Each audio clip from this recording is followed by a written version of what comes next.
Hello નમસ્કાર વિદ્યાર્થી મિત્રો નમસ્કાર. તો બધા વિદ્યાર્થી મિત્રોનું હાર્દિક સ્વાગત કરું છું ચેનલમાં.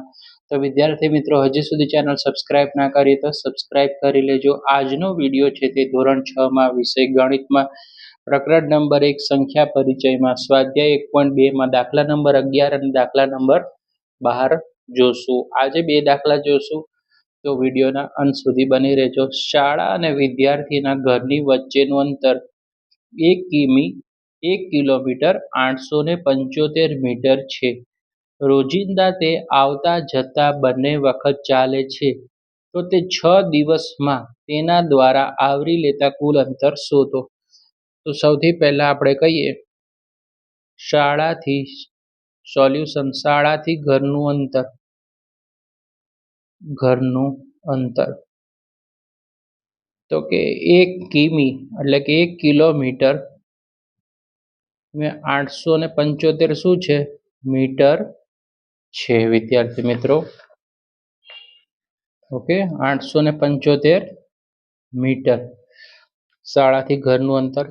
હવે તમારે વસ્તુ અહીંયા નોંધ કરી રાખવાની કે 1 કિમી એટલે કે 1 કિલોમીટર બરાબર કેટલા થાય? તો કે 1000 મીટર.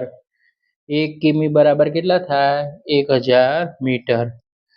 તો હવે આપણે લખશું અહીંયા 1 કિમી એટલે કેટલા? તો કે 1 ગુણ્યા 1875 છે ને શું કરી દેવાના? પ્લસ કરી નાખવાના.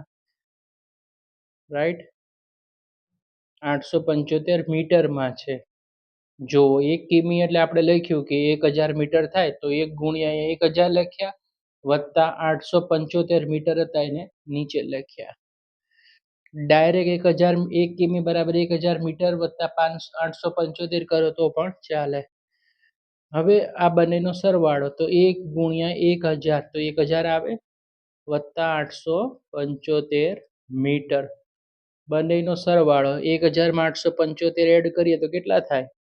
1875 મીટર. હવે તમને પૂછ્યું છે કે રોજિંદા તે આવતા જતા બંને વખત ચાલે છે, તો 6 દિવસમાં તેના દ્વારા આવરી લેતા કુલ અંતર શોધો.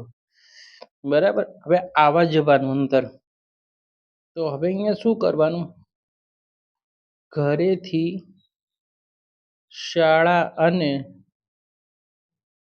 શાળાએથી ઘરનું અંતર. શાળાથી ઘર સુધીનું અંતર. રાઈટ.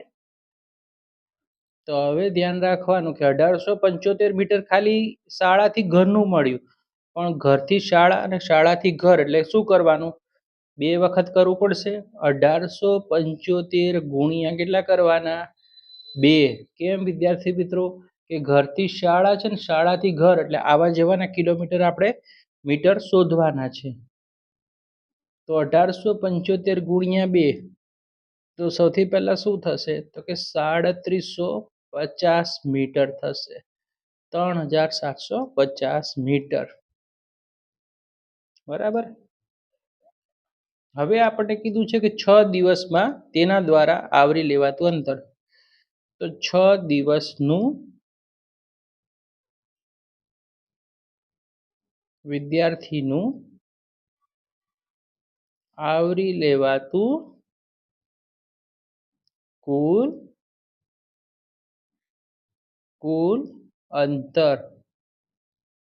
આખું લખવાનું વિદ્યાર્થી મિત્રો, શોર્ટ ફોર્મ લખવાનું નહીં, નહીતર માર્ક આપશે નહીં. તો 3750 ગુણ્યા કેટલા છે? 6 મીટર. કારણ કે 6 દિવસ કીધું તો અહીંયા 6 લખવાના. 6 દિવસ જશે એટલે અહીંયા 6 આરે ગુણાકાર કરો. તો 3750 ગુણ્યા 6 તો 22500 મીટર. હવે આપણે એને શું કરશું? તો 22500 ને કિમીમાં ફેરવશું. તો 22500 એટલે તમને હવે ખબર પડી ગઈ કે 22000 છે એ તો એ 22 કિલોમીટર થાય. 22000 એટલે 22 કિલોમીટર, અને 500 મીટર વધ્યા એટલે અહીંયા શું લખવાનું? 500 મીટર. રાઈટ. તો આ હતું એનું સોલ્યુશન દાખલા નંબર 11નું. ઓકે, સ્ક્રીનશોટ પાડી લેજો.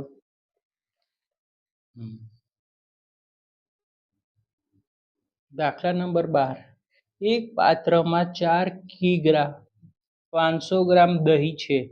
તેમાંથી 25 ગ્રામની ક્ષમતાવાળા કેટલા કપ ભરી શકાય? સૌથી પહેલા આપણે સોલ્યુશન કરીએ કે પાત્રમાં ભરેલું દહીં. તો સૌથી પહેલા દહીં ભરેલું છે, કેટલું છે? 4 કિગ્રા અને 500 ગ્રામ. હવે તમને ખબર છે 4 કિગ્રા એટલે કેટલા થાય વિદ્યાર્થી મિત્રો? તો 4 ગુણ્યા કેટલા કરી નાખવાના? 1000 વત્તા 500 ગ્રામ. બરાબર, 4 કિગ્રા એટલે 4 ગુણ્યા 1000 વત્તા 500 ગ્રામ. તો 4 ગુણ્યા 1000 કરો તો કેટલા થાય? 4000 વત્તા 500 ગ્રામ. ટોટલ કેટલા થઈ ગયા? 4500 ગ્રામ થઈ ગયા વિદ્યાર્થી મિત્રો. ફરીથી જુઓ, 4 કિગ્રા બરાબર 500 ગ્રામ. આપણે શું કરવાનું છે? અહીંયા કિગ્રા છે, અહીંયા ગ્રામ છે, તો આપણે શેમાં બદલવાનું? ગ્રામમાં. 4 ગુણ્યા 1000 વત્તા 500 ગ્રામ. તો 4 ગુણ્યા 1000 એટલે કેટલા મળ્યા? 4000 વત્તા 500 ગ્રામ. એટલે ટોટલ આપણને કેટલા મળ્યા? અહીંયા 4500 ગ્રામ મળી ગયા. ક્લિયર છે? હવે આગળ જઈએ આપણે કે આમ તેમાંથી 25 ગ્રામની ક્ષમતાવાળા કેટલા કપ ભરી શકાય? તો હવે આપણે કીધું છે કે આ દહીંમાંથી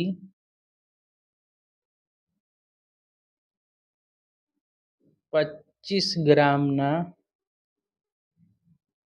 એક એવા કપમાં દહીં ભરી શકાય છે. રાઈટ. આ દહીંમાંથી 25 ગ્રામ એક એવા આ કપમાંથી દહીં ભરી શકાય.